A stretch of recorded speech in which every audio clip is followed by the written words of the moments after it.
Hello, আসসালামু আলাইকুম।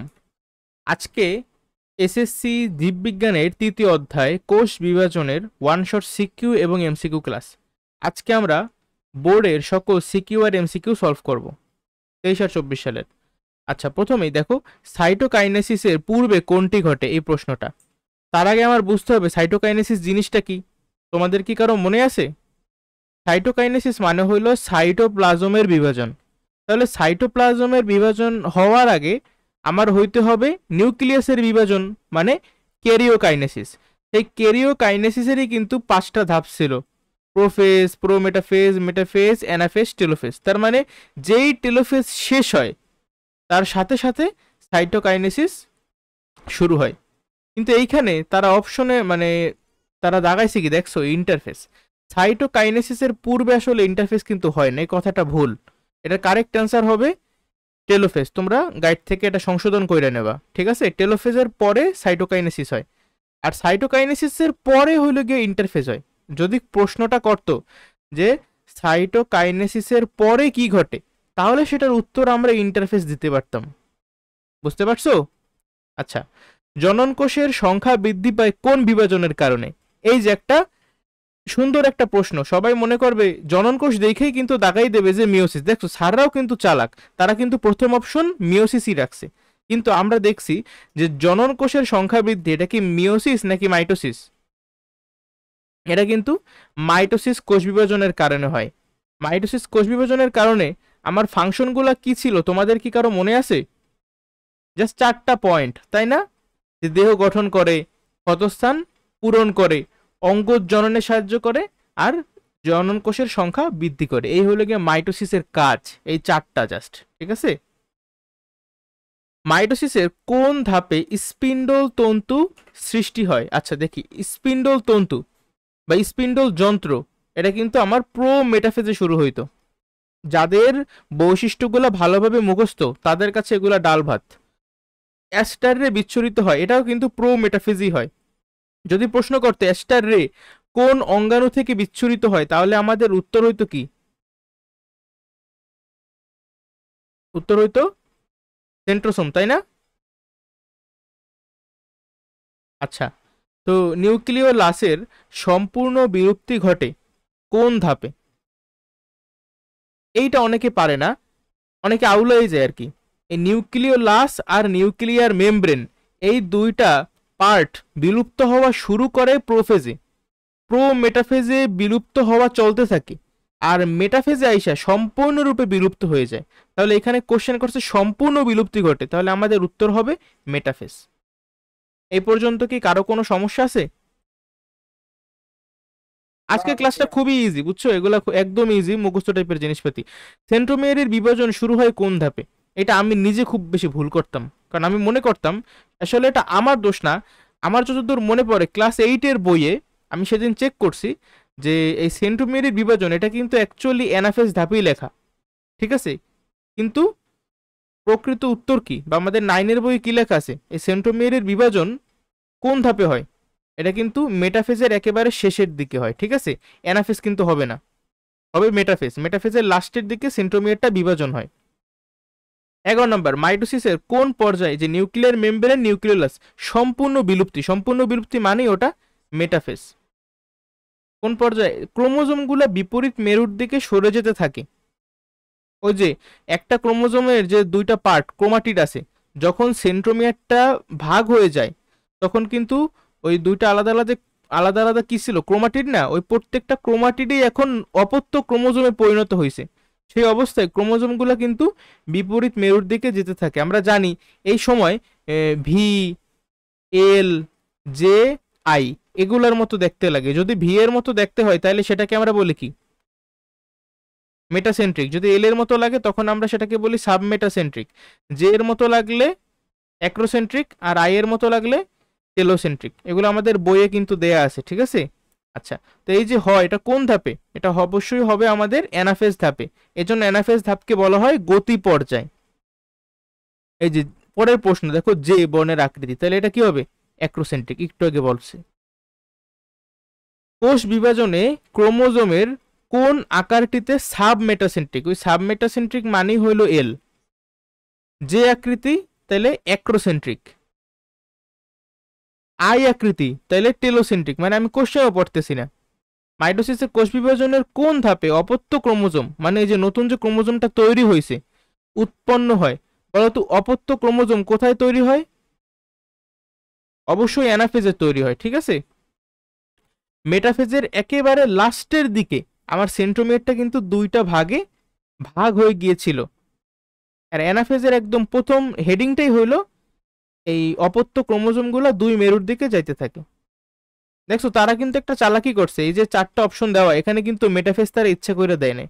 কারণ এটার উত্তর আসলে কেউ যদি বলে মেটাফেজ তাহলে কিন্তু কথাটা পুরোপুরি মিথ্যা হয় না, কারণ এটা মেটাফেজও বলা যায় আবার অ্যানাফেজও বলা যায়, এই জন্য তারা চালাকি কইরা মেটাফেজ অপশনটাই দেয় নাই।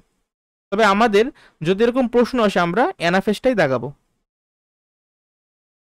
ভি আকার ধারণকারী ক্রোমোজোম অর্থাৎ এটা কি বলতো? মেটাসেন্ট্রিক। সাবমেটাসেন্ট্রিক এল। মাইটোসিস কোষ বিভাজনের কোন ধাপে নিউক্লিওলাসের পুনর আবির্ভাব ঘটে? আমরা প্রথমে শিখেছিলাম যে আমার মাইটোসিসের যে প্রথম ধাপ প্রোফেজ, প্রোফেজের সময় কিন্তু নিউক্লিয়ার মেমব্রেন, নিউক্লিওলাস এগুলা বিলুপ্ত হওয়া শুরু করেছিল। আর এখন এই প্রশ্নটা করছে কি যে নিউক্লিওলাসের পুনর আবির্ভাব ঘটে, এটা হয় কিন্তু টেলোফেজ ধাপে। নিয়ন্ত্রণহীন কোষ বিভাজনের ফল আর কতবার পড়াবো বলো তো? এই আলসার মানে কি? গ্যাস্ট্রিক। নিউমোনিয়া তো হবে না, যক্ষাও হবে না, বাকি থাকে ক অর্বুদ। এই অর্বুদ মানেই হইল ক্যান্সার। তোমরা তোমাদের বইয়ে লেখা রাখো যে ক্যান্সারের বাংলা হইতে পারে অর্বুদ, ঠিক আছে। যদি কেউ নাও জানে যে অর্বুদ মানে ক্যান্সার, সে কিন্তু টেকনিক খাটাই এটা অ্যান্সার করতে পারে, কারণ এইটাও হবে না, এইটাও হবে না, এইটাও হবে না, বাকি থাকে এইটা। নিচের কোন ভাইরাস ক্যান্সার কোষ সৃষ্টিতে সহায়তা করে? আমাদের বইয়ে কিন্তু ডিরেক্টলি দেওয়া আছে যে হিউম্যান পেপিলোমা ভাইরাস। তোমাদের কি কারো মনে আছে এই হিউম্যান পেপিলোমা ভাইরাস কোন ক্যান্সারের জন্য দায়ী? এটা কিন্তু আমাদের যে জরায়ুমুখী ক্যান্সার আছে সেটার জন্য দায়ী, মেয়েদের হয়, ঠিক আছে। আচ্ছা, পরবর্তী এমসিকিউ। কোলনের একটি অংশের কোষগুলোর যে অস্বাভাবিক বৃদ্ধি জন্য কোন ভাইরাস দায়ী? আমাদের বইতে যেহেতু এই যে rota virus, HIV virus, hepatitis এগুলো কিছুই তো নাই, তাই না? আসেই নাম একটা পেপিলোমা ভাইরাস, এটার জন্য আল্লাহর নাম নিয়ে পেপিলোমা দাগাই দেওয়া, ঠিক আছে, আর কিছু করার নাই। মিওসিস বিভাজনে নিউক্লিয়াস কয়বার বিভাজিত হয়? এটা একটা ভালো প্রশ্ন। শোনো, মিওসিস কোষ বিভাজনের ক্ষেত্রে নিউক্লিয়াসের বিভাজন হয় দুইবার, আর ক্রোমোজোমের বিভাজন হয় মাত্র একবার। দেখো অপশন হবে আমার দুইবার। মিওসিস কোষ বিভাজন কাকে বলে? এই প্রশ্নের উত্তরেও কিন্তু তোমরা এইভাবে সংজ্ঞাটা দিতে পারো যে কোষ বিভাজনে নিউক্লিয়াস দুইবার বিভাজিত হয় এবং ক্রোমোজোম একবার বিভাজিত হয়, তাকে মিওসিস কোষ বিভাজন বলে, ঠিক আছে। আচ্ছা দেখো, এক্স এক্স ওয়ান এক্স, দেখো এই ছবিটার দিকে তাকাও, এক্স এর ক্রোমোজোম সংখ্যা 16, একদম একদম প্রথমে এইটার আমার 16টা ক্রোমোজোম আছে, এবং পূর্ণ বিভাজন দুবার হলে, ওকে বুঝলাম, দুবার হলে এক্স টুতে ক্রোমোজোম সংখ্যা কত হবে? এক্স টুতে, তাই না? এটা এক্স ওয়ান, এটা x two, x one x two x one x two. তারা আসলে বুঝছো কি প্রশ্নটা করছে, এটা কেমন বিভাজন হয়েছে সেটাও কিন্তু দেখো, এখানে লেখা এক্স, এখানে লেখা এক্স ওয়ান, এখানে লেখা এক্স টু। তাহলে আমি কি বুঝবো এখান থেকে এটা কি মিওসিস হয়েছে নাকি মাইটোসিস হয়েছে? তারা যদি এরকম কিছু মিন করে থাকে যে এখানে এটা যেহেতু এক্স আর এটা এক্স ওয়ান এক্স টু, মানে এক্স এর মতো যেহেতু হয় নাই, অন্য রকমের হয়েছে, তাহলে এটা মিওসিস কোষ বিভাজন। তাহলে এটা যদি 16 হয় তাহলে এখানে 8, এখানে 8, তারপর আবার এক্স টু, আবার এখানেও তো এক্স টু আছে। জানি না তারা কি মিন করে কোশ্চেনটা করছে, বুঝছো, এই কোশ্চেনটা ভালো হয় না, এটা আমি অ্যান্সার করবো না। তবে এখানে অ্যান্সার দেওয়া আছে 8। নিচের কোনটিতে মিওসিস ঘটে? আমরা এগুলো কিন্তু একেবারে বইয়ের লাইন, তাই না, যে মাইটোসিস কোথায় ঘটে, মিওসিস কোথায় ঘটে। আচ্ছা, তোমাদের কি কারো মনে আছে মাইটোসিস কোষ বিভাজন কোথায় ঘটে? আমাদের যে উদ্ভিদ ছিল, উদ্ভিদের ভাজক টিস্যু, সেই উদ্ভিদের ভাজক টিস্যুর মনে করো বর্ধনশীল অঞ্চল, মনে করো মূল ও কাণ্ডের বর্ধনশীল অংশ, তারপর ভ্রূণমুকুল, ভ্রূণমূল, এইসব জায়গায় কিন্তু মাইটোসিস কোষ বিভাজনটা ঘটে। আর মিওসিস কোষ বিভাজন কোথায় ঘটে? জনন মাতৃকোষে ঘটে। ওই জনন মাতৃকোষে যখন মিওসিস কোষ বিভাজনটা ঘটে তখনই কিন্তু জনন কোষের তৈরি হয়। এছাড়াও শুধু কিন্তু প্রাণীতে হয় না, উদ্ভিদেও হয়। হ্যাঁ, উদ্ভিদের যে পরাগধানী সে পরাগধানীতে হয়, বুঝছো? আচ্ছা, এখানে কি দেওয়া, মিওসিস ঘটে কোথায়? তাহলে আমার উত্তর দেখো, বর্ধনশীল পাতাও হবে না, ভ্রূণ মুকুলও হবে না, মূলের অগ্রভাগও হবে না, এগুলো সব কয়টাই কি হয়, মাইটোসিস কোষ বিভাজন। বাকি থাকে উদ্ভিদের পরাগধানী, এই যে পরাগধানী।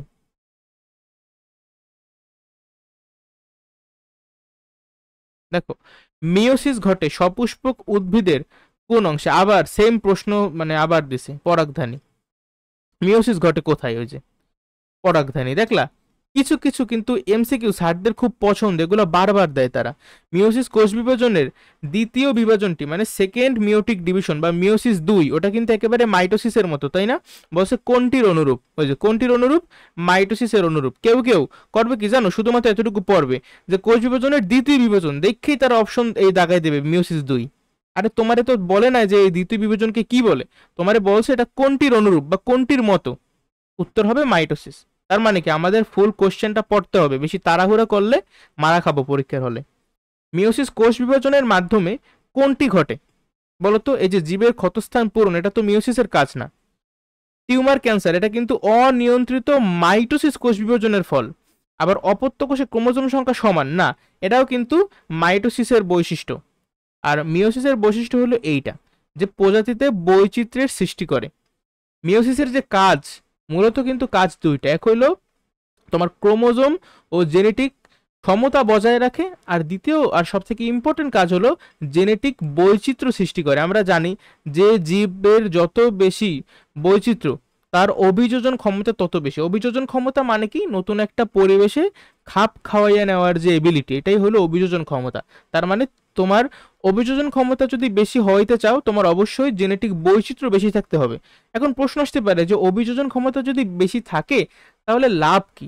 লাভ হইল যেই প্রাণীর অভিযোজন ক্ষমতা যত বেশি, তার বিলুপ্ত হওয়ার আশঙ্কা তত কম, কারণ সে তো যে কোনো পরিস্থিতিতেই মানাই নিতে পারে, বুঝছো? আশা করি এখানে কারো কোনো সমস্যা নাই। এর পরবর্তীতে দেখো, একটা উদ্ভিদের ছবি দেওয়া আছে, একটা চারা গাছ টাইপের। এটা সম্ভবত একটা বর্ধনশীল ধরো পাতা। তো এই অংশের কোষ বিভাজনের মাধ্যমে কি হবে? এখানে কি জনন, ও ভালো কথা, এখানে কি জনন কোষ সৃষ্টি হবে বলো? এটা মনে করো নর্মাল একটা বর্ধনশীল অঞ্চল, বর্ধনশীল পাতা ধরো। তাহলে এখানে কি হবে? এ নতুন জাতের সৃষ্টি হবে, ক্ষয়পূরণ হবে, জীবের গুণগত স্থিতিশীলতা নষ্ট হয়, নাকি জনন কোষ সৃষ্টি হয়? এখানে আমি যা বুঝতেছি, এখানে মাইটোসিস কোষ বিভাজনকে ইন্ডিকেট করা হইতেছে। ঠিক আছে, মাইটোসিস কোষ বিভাজন কিন্তু নতুন জাত সৃষ্টিও করে না, আবার জনন কোষ সৃষ্টিও করে না। আবার এই যে জীবের গুণগত স্থিতিশীলতা নষ্ট করে না, মাইটোসিসে আরো উল্টা, জীবের গুণগত স্থিতিশীলতা বজায় রাখে মাইটোসিস কোষ বিভাজন। তাহলে যেহেতু এই তিনটার একটাও হবে না, বাকি থাকে ক্ষয়পূরণ। আর আমরা তো জানি যে মাইটোসিসের অন্যতম কাজই হইলো এখানে মনে করো ক্ষয়পূরণ করবে। বুঝতে পারছো? তারা আসলে এমন ভাবে ছবি দিয়েছে, এখানে কিন্তু বোঝার উপায় নাই যে এখানে কাটতে গেছে বা ছাইলে গেছে এরকম কিছু। আমার কাছে মনে হচ্ছে এটা একটা ছোট একটা পাতা, বড় হইতেছে আস্তে আস্তে। যাই হোক, পারলেই হইলো। এই অংশের কোষ বিভাজন অনিয়ন্ত্রিত হয়। এই যে বলছে অনিয়ন্ত্রিত হয়, অনিয়ন্ত্রিত হইতে পারে কেন? হইতে পারে এই যে বিশেষ জীবাণুর আক্রমণে, হ্যাঁ হইতে পারে, রাসায়নিক পদার্থ ব্যবহারে হইতে পারে, আবার তেজস্ক্রিয়তার প্রভাবে হইতে পারে। এই তিনটাই হবে উত্তর। এটা কিন্তু কোনো বোর্ডের প্রশ্ন না, জাস্ট পাঠ্য বইয়ে দেওয়া আছে। পরবর্তী এমসিকিউ, আমরা প্রায় শেষের দিকে এমসিকিউর। উল্লেখিত পর্যায়ের ক্ষেত্রে উল্লেখিত পর্যায়টা কি? তোমার আগে পর্যায় আইডেন্টিফিকেশন করতে হবে, নাহলে কিন্তু তুমি সৃজনশীলে বাস খাবা। এটা কি দেখো, আমি কিন্তু দেখতে পাইতেছি যে সেন্ট্রোমিয়ার গুলা মেরুর দিকে যাইতেছে আর বাহুগুলা অনুগামী, অর্থাৎ এইটা অ্যানাফেজকে মিন করতেছে। ঠিক আছে, মাইটোসিসের 4 নাম্বার যে ধাপ, পর্যায়ের ক্ষেত্রে কোনটি সত্য? ক্রোমোজোমগুলো সর্বাধিক খাটো মোটা হয় না। এইটা কার ধাপ? এটা মেটাফেজের ধাপ। ক্রোমোজোমের সেন্ট্রোমিয়ার 2 ভাগে বিভক্ত হয় না, এইটাও কিন্তু মেটাফেজের বৈশিষ্ট্য। স্পিন্ডল যন্ত্র সৃষ্টি হয়, এটা প্রোমেটাফেজ। নিউক্লিওলাসের সম্পূর্ণ বিলুপ্তি ঘটে, ভাই এটা কিন্তু মেটাফেজের। তাহলে তারা এখানে অ্যান্সার হিসেবে দিয়েছে খ, যে ক্রোমোজোমের সেন্ট্রোমিয়ার 2 ভাগে বিভক্ত হয়। কিন্তু আমরা কিন্তু দেখছি যে ক্রোমোজোমের যে সেন্ট্রোমিয়ার 2 ভাগে বিভক্ত হয়, এটা কিন্তু অ্যানাফেজে হয় না, এটা কিন্তু মেটাফেজই হয়। তারপরেও এখানে অন্যান্য যে অপশনগুলো আছে, যেমন এইটা হলো প্রো মেটাফেজ, এইটা মেটাফেজ, আর এটাও কিন্তু মেটাফেজ। যাই হোক, তারা এখানে অ্যান্সার যেহেতু এই দেশে খ, তো আমরা খ দিয়ে দিলাম, ঠিক আছে। বাট এরকম প্রশ্ন আসলে করা উচিত না তাদের। উদ্দীপকের উল্লেখিত পর্যায়ের পরবর্তী ধাপের ক্ষেত্রে, উল্লেখিত পর্যায় ছিল কি অ্যানাফেজ, আর পরবর্তী ধাপ মানে টেলোফেজ। এই টেলোফেজে কি হবে, ক্রোমোজোমগুলো কিন্তু আবার ওই যে সরু ও লম্বা হবে, তাই না? প্রোফেজের সময় কি হইতো, খাটো মোটা হওয়া শুরু করছিল, আর এখন উল্টা, সরু হবে আর লম্বা হবে। আগে মনে করা হইতো যে পানি গ্রহণ পানি ত্যাগের সাথে এর কোনো একটা সম্পর্ক আছে, বাট পরবর্তীতে গবেষণা অনুসারে বোঝা গেল যে আসলে পানি গ্রহণ বা পানি ত্যাগের সাথে এই ক্রোমোজোমের খাটো মোটা লম্বা চিকন হওয়ার কোনো সম্পর্ক নাই, ঠিক আছে। স্পিন্ডল তন্তুগুলা অদৃশ্য হয়ে যায়, হ্যাঁ, টেলোফেজে কিন্তু স্পিন্ডল তন্তু অদৃশ্য হবে, আর নিউক্লিয়ার মেমব্রেন নিউক্লিওলাস এগুলা আবার আবির্ভাব ঘটবে। নিউক্লিয়াস আকারে বড় হয়।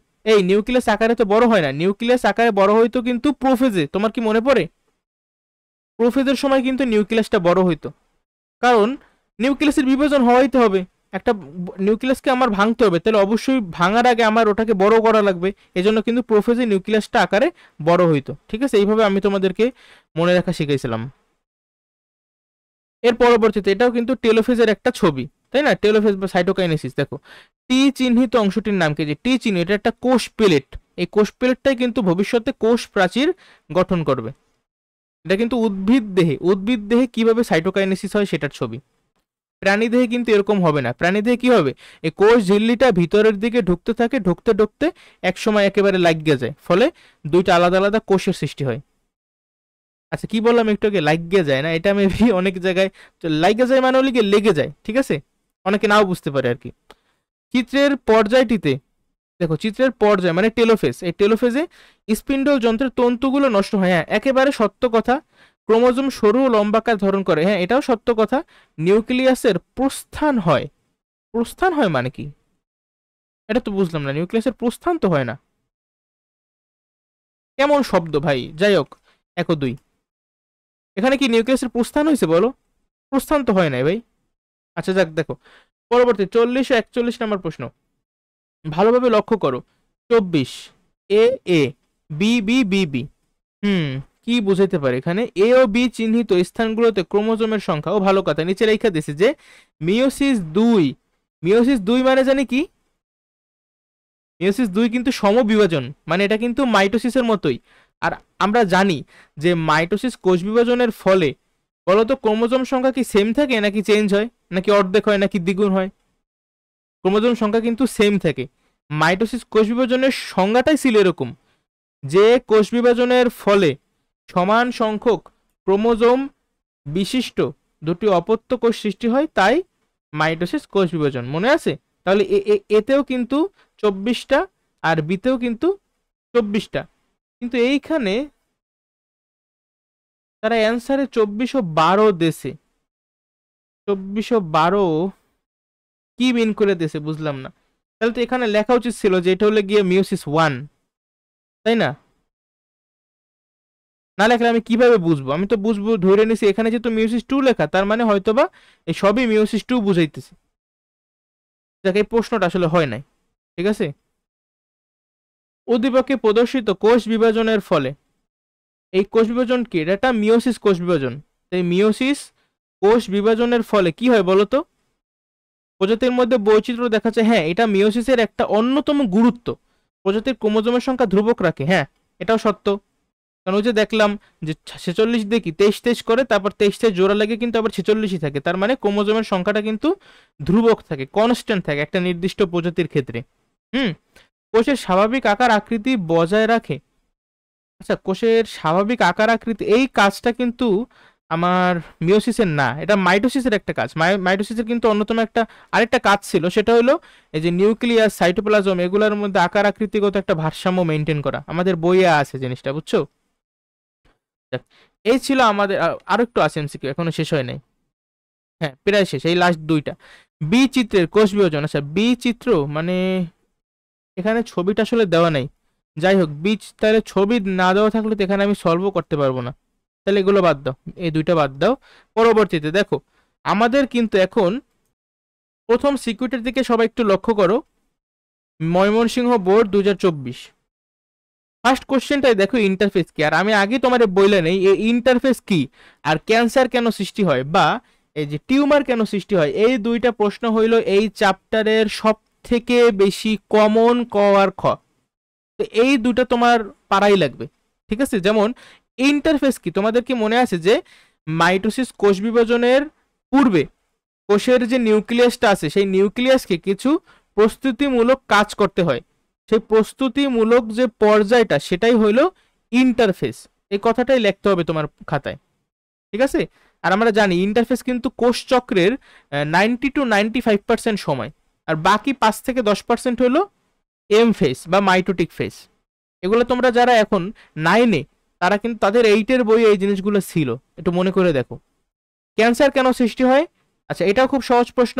অনিয়ন্ত্রিত মাইটোসিস কোষ বিভাজনের ফলে টিউমার বা ক্যান্সারের সৃষ্টি হয়।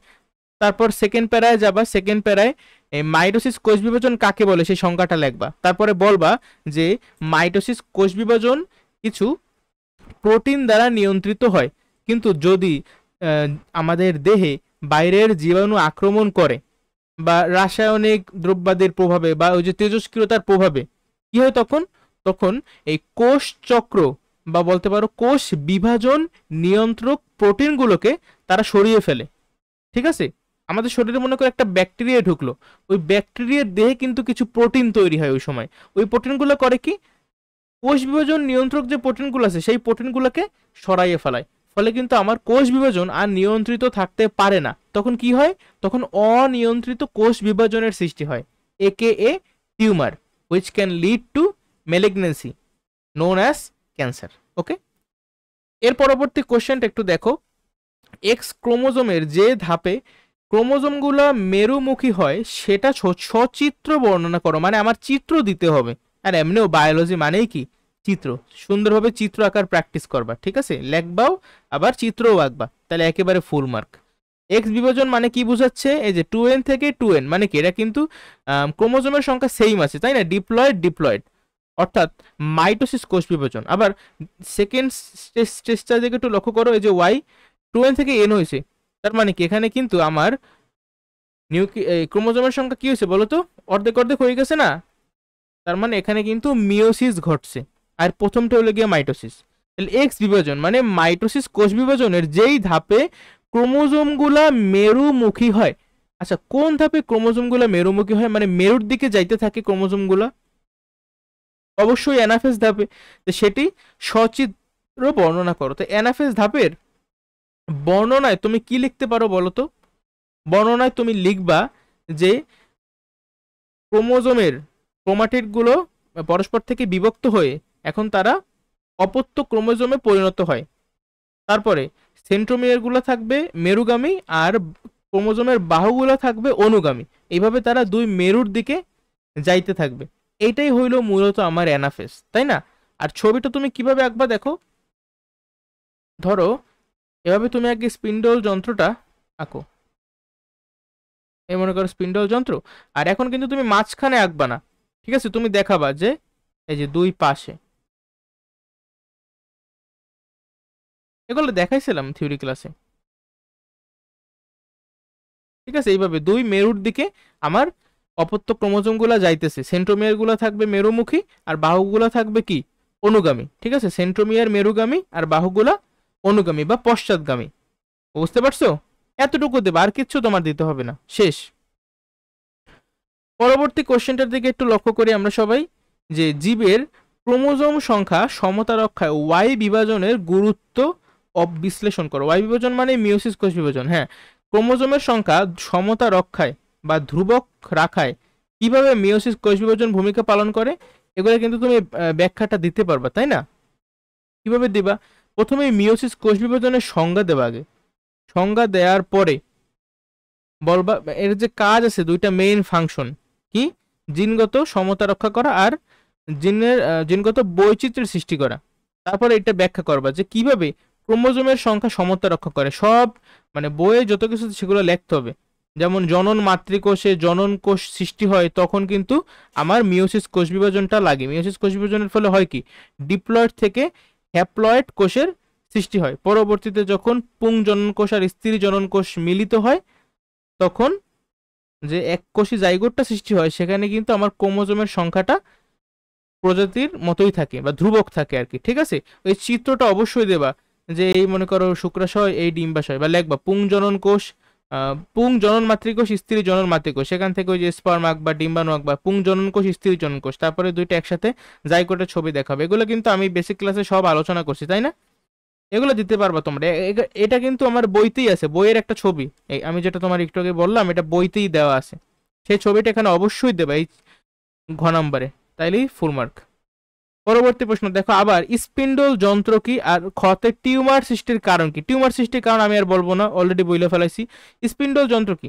ওই যে মাইটোসিস কোষ বিভাজনের প্রো মেটাফেজ ধাপে স্পিন্ডল তন্তু দিয়ে যেই স্ট্রাকচারটা দেখা যায় সেটাই হলো স্পিন্ডল যন্ত্র। আর স্পিন্ডল তন্তুগুলো কি নিয়ে তৈরি মনে আছে কারো? মাইক্রোটিউবিউল প্রোটিন দ্বারা তৈরি।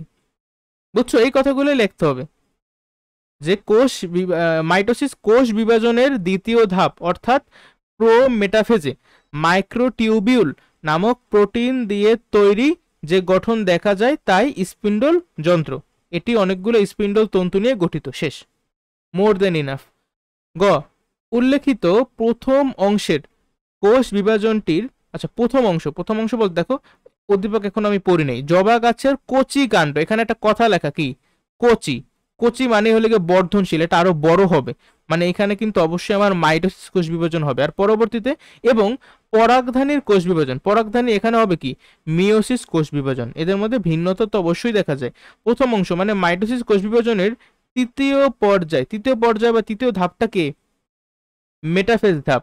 মেটাফেজ ধাপের ছবিটা তুমি কিভাবে দিবা? একেবারে সিম্পল, আগেরটার মতোই, এই মনে করো মেটাফেজ। হ্যাঁ, আমার ছবিটা ভালো হবে না, তোমার আপাতত বোঝার জন্য আমি দেখাইতেছি।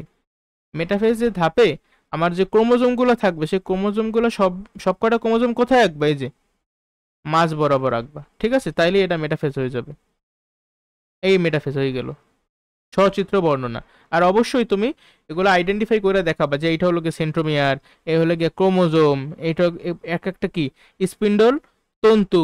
আবার যেহেতু ক্রোমোজোম লাগছে তাহলে এগুলোকে আমরা বলতে পারি ট্র্যাকশন ফাইবার বা আকর্ষণ তন্তু। এছাড়া এখানে একটা এক্সট্রা মনে করো তন্তু দিয়ে দেবা। ঠিক আছে, এইটাকে মনে করো দেখাবা যে স্পিন্ডল তন্তু, আর যেগুলোর সাথে ক্রোমোজোম লাগবে সেগুলোকে বলবা ক্রোমোজোমাল তন্তু।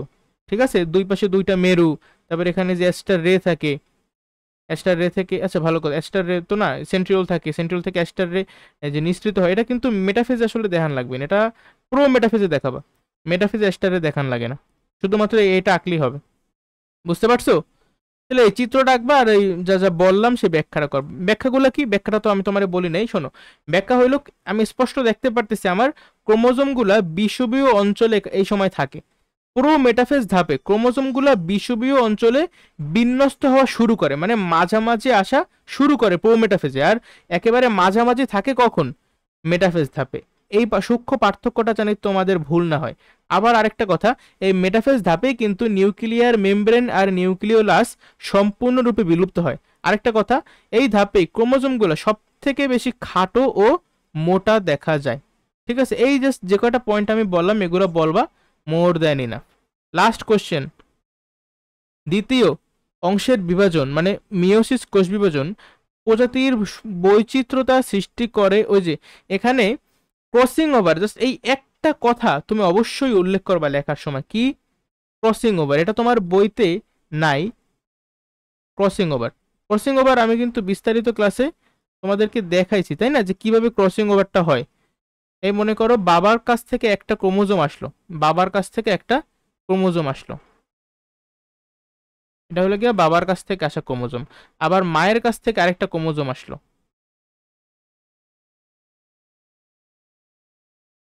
এখন এই দুইটা ক্রোমোজোমের মধ্যে জেনেটিক বস্তুর স্থানান্তর হবে, সেটা কি আমরা বলি ক্রসিং ওভার। মানে এইখান থেকে একটু মনে করো এই ক্রোমোজোমে যাবে, আবার এই ক্রোমোজোম থেকে একটুখানি এই ক্রোমোজোমে আসবে, তাই না?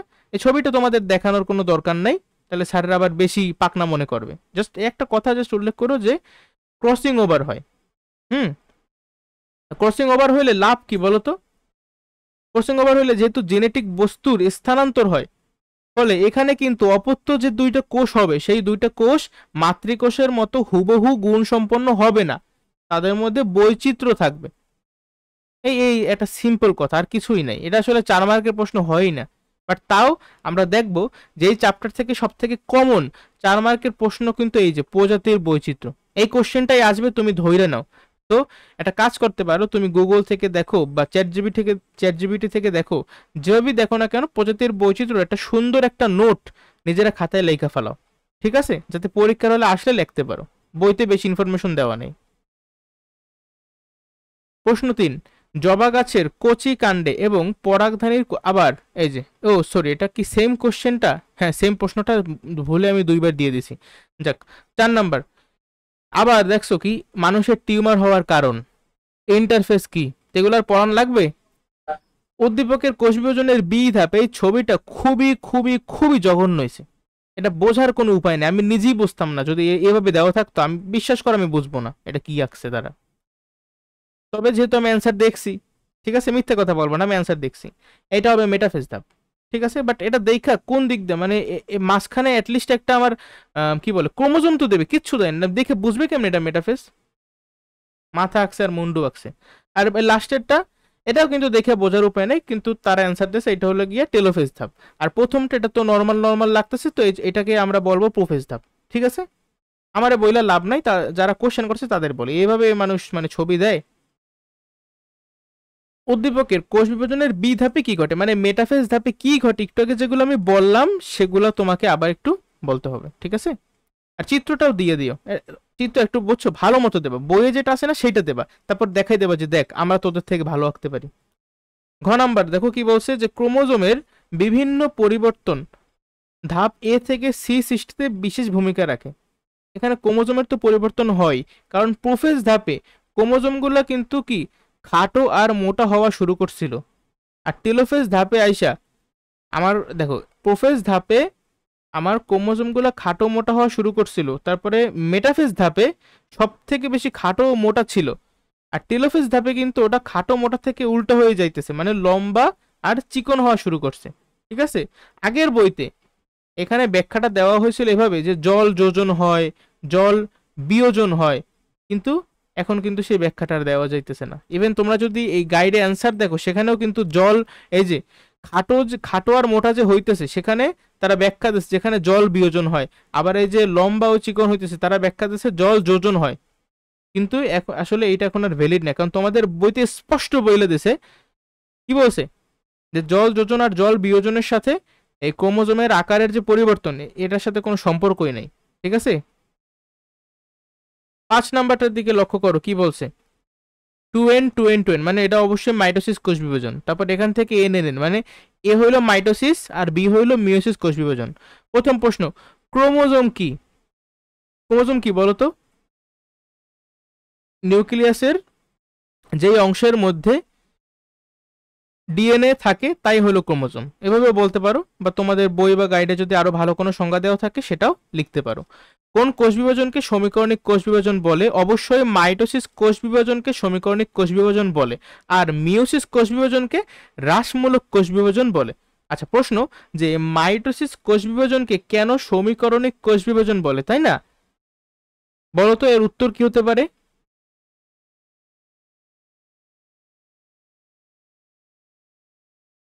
কারণ মাইটোসিস কোষ বিভাজনে মাতৃকোষের মতোই সমগুণ সম্পন্ন সমান সংখ্যক ক্রোমোজোম বিশিষ্ট, ইভেন দেখতেও হুবহু একই রকম পরস্পরের অনুলিপি বা একদম কার্বন কপি এরকম দুইটা অপত্য কোষ তৈরি হয়, ফলে মাইটোসিস কোষ বিভাজনকে ইকুয়েশনাল বা সমীকরণিক বিভাজন অথবা সমবিভাজনও বলা হয়। তাহলে মিওসিসকে হ্রাসমূলক কেন বলে? কারণ মিওসিস কোষ বিভাজনে নিউক্লিয়াসটা 2বার বিভাজিত হলেও ক্রোমোজোমটা একবার বিভাজিত হয়, ফলে অপত্য কোষে কিন্তু আমার ক্রোমোজোমের সংখ্যা অর্ধেক হয়ে যায়, ঠিক আছে। মূলত মিওসিস 1 যখন হয় সেই সময় আমার ক্রোমোজোমের সংখ্যাটা অর্ধেক হয়ে যায়। মিওসিস 2 যেহেতু মাইটোসিসের মতো, সেখানে কিন্তু ক্রোমোজোমের সংখ্যা অর্ধেক হয় না, সেমই থাকে। যাই হোক, গ নাম্বার, এই অংশের কোষ বিভাজন, আচ্ছা এই অংশ মানে মাইটোসিস, যে ধাপে ক্রোমোজোমগুলো সর্বাধিক খাটো ও মোটা, মানে কি, মানে হইলো মেটাফেজ। তাহলে তুমি আবার কি বলবা বলো তো মেটাফেজে, যে নিউক্লিয়ার মেমব্রেন নিউক্লিওলাস সম্পূর্ণ বিলুপ্ত হয়ে যায়, ক্রোমোজোমগুলো সব থেকে বেশি খাটো ও মোটা দেখা যায়। এই ধাপের একদম লাস্টে কি হয়, সেন্ট্রোমিয়ারটা বিভক্ত হয়ে অপত্য ক্রোমোজোম তৈরি করে, তাই তো। আর ক্রোমোজোমগুলো কি, ক্রোমোজোমগুলো কিন্তু একেবারে বিষুবীয় অঞ্চলে থাকে এই সময়। এই ছিল আমাদের এই গ নাম্বারের উত্তর। মানে সেম প্রশ্নই বারবার। আবার লাস্টে দেখো ক্রোমোজোমের সমতা রক্ষায় বি মানে মিওসিস কোষ বিভাজনের ভূমিকা। আগে একবার একটুকে বললাম না আমি এটা, সেই ব্যাখ্যাটা আবার দেবা। এই সেম এই ঘুরে এই দুইটা প্রশ্নই আসবে, বুঝছো, যে প্রজাতির বৈচিত্র্যতা সৃষ্টি করে কিভাবে আর সমতা কিভাবে বজায় রাখে মিওসিস, মানে মিওসিসের দুইটা কাজ দিয়ে প্রশ্ন আসবে। আর মাইটোসিসের পুরোপুরি মাইটোসিস আসবে না, তবে মাইটোসিসের এক একটা ধাপ নিয়ে আসবে, স্পেশালি মেটাফেজ ধাপ আর অ্যানাফেজ, এই দুইটা বেশি ইম্পর্টেন্ট। প্রথম প্রশ্ন দেখো, আকর্ষণ তন্তুকে, আকর্ষণ তন্তু বলতে ওই যে ট্র্যাকশন ফাইবার বা ক্রোমোজোমাল তন্তু। তাহলে বলো তো আকর্ষণ তন্তুর সংজ্ঞা কি? যেই স্পিন্ডল তন্তুর সাথে ক্রোমোজোম লাগবে তাই আকর্ষণ তন্তু, তাই না? কোন ধাপে এটা উল্লেখ করতে পারো? প্রো মেটাফেজ ধাপে, মাইটোসিস কোষ বিভাজনের প্রো মেটাফেজ ধাপে। হ্যাঁ, সেটা এটুকু যদি তুমি বলো তাহলে তোমার লেখার মানটা আরো অনেক ইমপ্রুভড হবে। খ নাম্বার, জরায়ুমুখের টিউমার সৃষ্টির কারণকে হিউম্যান পেপিলোমা ভাইরাস। এখানে ওই ভাইরাস মানে ক্যান্সার কিভাবে হয় এই কথাগুলো একটু বলবা, তাহলে দুইয়ে দুই। উল্লেখিত প্রথম অংশের কোষ বিভাজনটির চতুর্থ পর্যায়। আচ্ছা, প্রথম অংশের কোষ বিভাজন বলতে এই সেম জিনিস আবার দেখলা, এখন আবার জবা গাছের কচিকাণ্ড মানে মাইটোসিস, আর পরাগধানের কোষ বিভাজন মানে মিওসিস। তাহলে মাইটোসিসের চতুর্থ পর্যায় অর্থাৎ অ্যানাফেজের চিত্র, ওই যে অ্যানাফেজের চিত্র মেরুর দিকে যাইতেছে, চিত্র সহ কি ব্যাখ্যাও করতে বসছে। তাহলে ব্যাখ্যাটা কি হবে? ব্যাখ্যা হবে এই যে অপত্য ক্রোমোজোম তৈরি হলো দুইটা প্রত্যেকটা ক্রোমোজোম থেকে, তারপর ক্রোমোজোমগুলা মেরুর দিকে যেতে থাকে, কিভাবে যায়, সেন্ট্রোমিয়ার মেরুগামী আর বাহুগুলা অনুগামী। ঠিক আছে, এই কথা শেষ। অ্যানাফেজ আর তেমন কিছু নাই। ঘ, দ্বিতীয় অংশের বিভাজন প্রক্রিয়াটি প্রজাতির বৈচিত্র্য, প্রজাতির বৈচিত্র্যতা কিভাবে সৃষ্টি করে? এই অভিযোজন, তারপর অভিযোজনের ফলে মানে একটা প্রজাতি কিভাবে বিলুপ্তির হাত থেকে রক্ষা পায়, এইসব হাবিজাবি কথাবার্তা লেখবা। মিওসিস কোষ বিভাজনের সংজ্ঞাটা দেবা, প্রক্রিয়াটা ব্যাখ্যা করবা, মিওসিস কোন কোন কোষে হয়, কেন হয়, এই সব কিছু মোটামুটি আর কি তুমি একটু ব্যাখ্যা করবা। তাইলেই এই এটা ফুল মার্ক হয়তোবা দেবে না, বাট 3 অবশ্যই দেবে। বুঝতে পারছো? কারো কোনো কনফিউশন? আর এটা লেখার সময় সব অলওয়েজ একটা কথা, ওই যে ক্রসিং ওভারের পার্টটা অবশ্যই লিখবা। বৈচিত্র্যতা যদি আসে তাহলে ক্রসিং ওভার এই কথাটা অবশ্যই লিখবা, ঠিক আছে? যে ক্রোমোজোমগুলোর মধ্যে জেনেটিক বস্তুর স্থানান্তর হয়, তবে ব্র্যাকেট আবার লিখে দেবা যে ইহাকে ক্রসিং ওভার বলে, ঠিক আছে, যা মিওসিস কোষ বিভাজনের অন্যতম একটি বৈশিষ্ট্য।